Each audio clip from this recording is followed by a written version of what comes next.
Welcome back नाज़रीन। आज के प्रोग्राम में हम बात कर रहे हैं दही मुर्गबानी पे। डॉक्टर साहब, ब्रेक पे जाने से पहले हम बात कर रहे थे कि किस तरह से मुर्गबानी को जो लोग पेशे के तौर पे, नए पेशे के तौर पे अपनाना चाहते हैं, मैं ख़ास तौर पे उन नौजवानों के बारे में बात करूँगा जिनको बेरोज़गारी के मसाइल की वजह से वो कोई काम नहीं कर पाते हैं, और ये बहुत बड़ा मसला है इस वक्त। सो कितनी बड़ी फैसिलिटी बनानी होगी? अगर कोई चाहता है 500 से 1000 मुर्गियाँ पालना, तो कितनी बड़ी फैसिलिटी बनानी होगी और कितना ये मुश्किल काम है? नॉर्मली जो हम देसी मुर्गी पालते हैं ना, इसके लिए 1.5 स्क्वायर फीट से लेकर 2 स्क्वायर फीट आपको, अगर आपने पूरा फार्मिंग करनी है ठीक, तो रफली 2 स्क्वायर फीट आपको जगह चाहिए होगी। अगर आप 5 से चूज़ा डालना चाहते हैं तो आपको 1000 स्क्वायर फीट जगह चाहिए। 1000 स्क्वायर फीट मीन 20 बाय 50 का अगर आपके पास कमरा है तो वो काफ़ी होगा। वो काफ़ी होगा। अगर आप 1000 मुर्गी डालना चाहते हैं तो फिर 2000 स्क्वायर फीट चाहिए, फिर 40 बाय 50 का कमरा काफ़ी होगा। तो 40 बाय 50 का कमरा काफ़ी होगा अगर आप 1000 मुर्गी को पालना चाहते हैं। और उसके लिए ये ध्यान रखें कि ये वेंटिलेशन प्रॉपर होनी चाहिए। ये जिस तरह हमने ये बाहर वेंटिलेशन के लिए ये होनी चाहिए। फिर इसकी डायरेक्शन जो है शेड की, वो शर्कन गर्बन होनी चाहिए कि जो लंबाई का रुख जो है ना, मशरक से मगरब होना चाहिए ताकि रोशनी का इंतजाम प्रॉपर रहे। ताकि ये होता है कि जब सर्दियों में सूरज निकलता है तो सूरज जरा घूम के निकलता है, शेड में धूप आती है। सही। गर्मियों में सूरज ऊपर से छत से गुजर जाता है, सही। शेड के अंदर धूप नहीं आती। ठीक। तो गर्मियों में ये एडवांटेज होता है, सर्दियों में फ़ायदा ये होता है कि साइड से धूप आ जाती है। सही। डॉक्टर साहब, ये बताइए कि इसके अलावा इस फैसिलिटी में आपने कौन से ऐसे परिंदे रखे हैं कि जिनको बाकायदा फार्मिंग भी की जा सकती है, उन पर रिसर्च की जा रही है, वो बताइए यहाँ पे कौन से, और अगर ये मुमकिन है तो नाज़रीन को दिखा सकते हैं तो हम चाहेंगे कि वो दिखाए भी जाएँ। जी बिल्कुल। पहले जो मैं शेड की बात हो रही थी उसमें थोड़ा सा ऐड करूँगा कि शेड की चौड़ाई अगर आपको जगह हो ना तो कम से कम 30 फुट ज़रूर रखें। ठीक। ताकि प्रॉपर वेंटिलेशन हो। शेड की चौड़ाई आप कम रखेंगे, प्रॉपर वेंटिलेशन नहीं होगी और फिर बीमारियां या गर्मी से या सर्दी से बढ़ता रहेगा। सही। इसलिए लंबाई आप जितनी मर्जी रखें, उसकी चौड़ाई जो है ना 30 फुट तक कम से कम जरूर होनी चाहिए। सही। बाकी रहा दूसरे बर्ड, यहाँ पे हम NARC में इस वक्त हमने एक छोटे मोटे प्रोजेक्ट शुरू किए हुए हैं जो क्वेल्स पे हैं या बटेरों पे है, और एक टर्की का हमने बर्ड इंट्रोड्यूस कराने की कोशिश कर रहे हैं, जो अगर पाकिस्तान में अगर शुरू हो जाता है तो वो एक किस्म का अल्टरनेट मीट रिसोर्स होगा। सही। और इसके बड़े चांसेस है, उसकी जो जस्ट लाइक ब्रॉयलर की तरह है। ठीक। उसकी फीड कन्वर्शन रेशो भी उसी तरह है। ठीक। उसकी ग़िज़ाइयत। तो क्या ये मुमकिन है कि हम नाज़रीन को दिखा सकते हैं टर्कीज़? जी बिल्कुल, हमारे पास टर्की बाहर मौजूद है। तो डॉक्टर साहब चलते हैं, चल के टर्की दिखाते हैं। नाज़रीन, आप ये बताता चलूँ कि टर्की एक ऐसा परिंदा है, बहुत सारे लोग इससे वाकिफ़ होंगे ऑलरेडी, जो लोग वाकिफ़ नहीं हैं उनके बताता चलूं कि ये एक ऐसा परिंदा है जिसको डॉक्टर साहब पाकिस्तान में इंट्रोड्यूस करवा रहे हैं, जो कि मुतबादिल हो सकता है, जो चिकन हम लोग यूज़ करते हैं उसका मुतबादिल हो सकता है। नॉर्मली ये बात होती है, ख़वातीन को बड़ा मसला होता है कि क्या बनाया जाए। सो ये बहुत बेहतर है कि अगर ऐसी मुतबादिल ग़िज़ा जो कि सेहतमंद भी हो और टेस्ट में थोड़ा सा डिफरेंट हो, अगर वो पाकिस्तान में ऐसे इंट्रोड्यूस करवाई जाए, डॉक्टर साहब अगर इसमें कामयाब हो जाते हैं तो ख़वातीन के लिए भी बड़ी आसानी हो जाएगी कि एटलीस्ट उनको मेन्यू में एक मज़ीद चीज़ मिल जाएगी पकाने के लिए।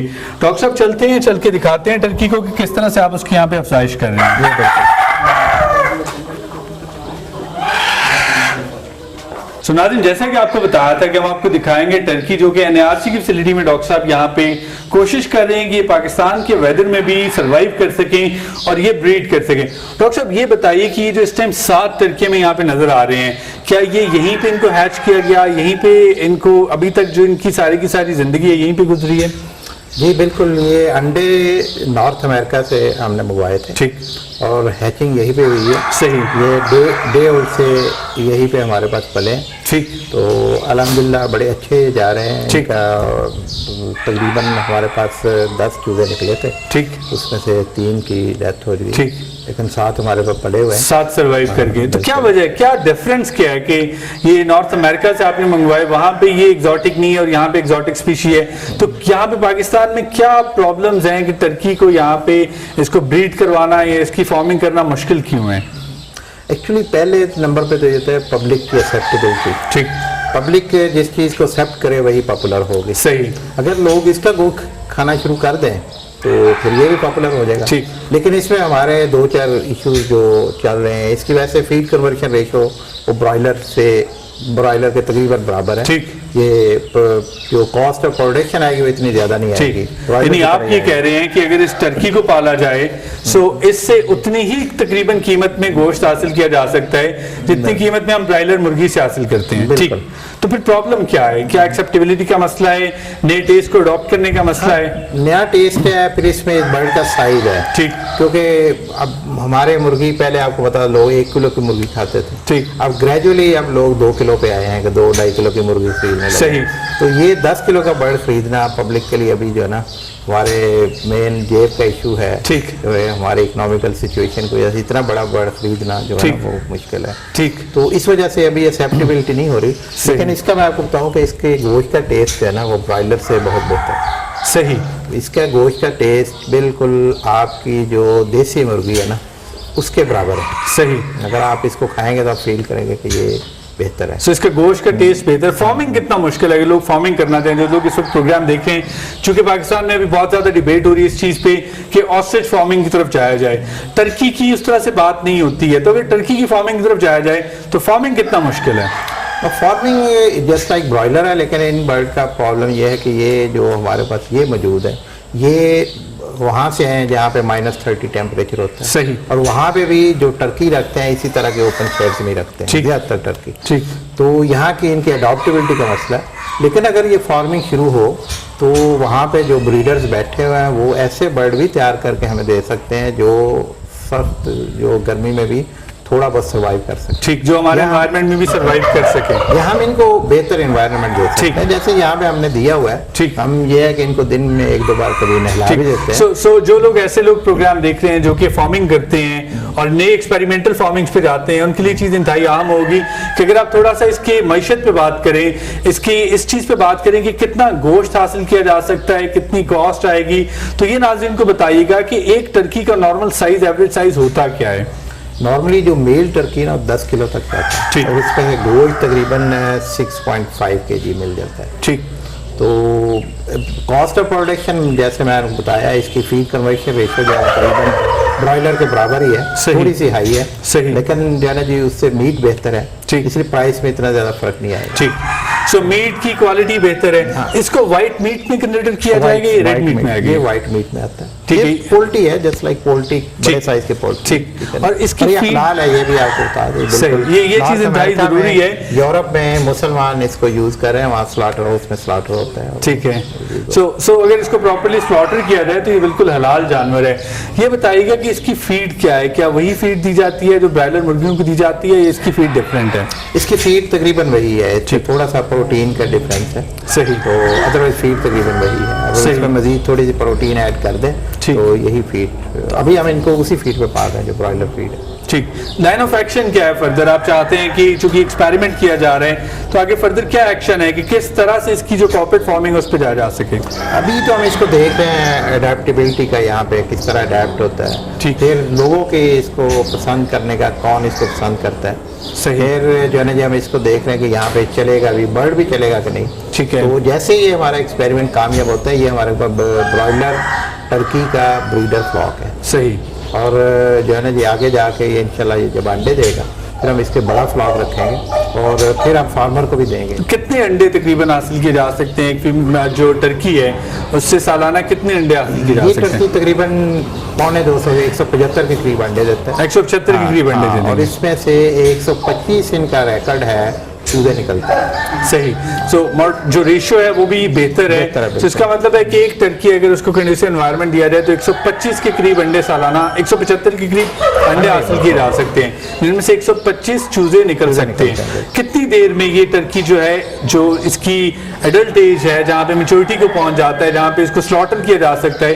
कितने टाइम में ये टर्की तैयार हो जाता है? इसमें डिपेंड करता है कि लोग जो ना किस साइज का बर्ड पसंद करते हैं। ठीक, ये 14 वीक में तकरीबन ये 10 किलो का मेल हो जाता है। ठीक, अगर लोग नहीं पसंद करते इसको बड़ा तो हम बाहर से इसकी फीमेल भी हमें मिल सकती है। सही, अगर कोई फॉर्मर इस पे कमर्शियली इसमें आने को तैयार हो तो इसकी फीमेल भी हमें मिल सकती है। ठीक, वो खाली फीमेल हम मिला के यहाँ इसकी ब्रीडिंग कर सकते हैं। ठीक। यहाँ पे जो है ना रीडिंग कर सकते हैं। सही।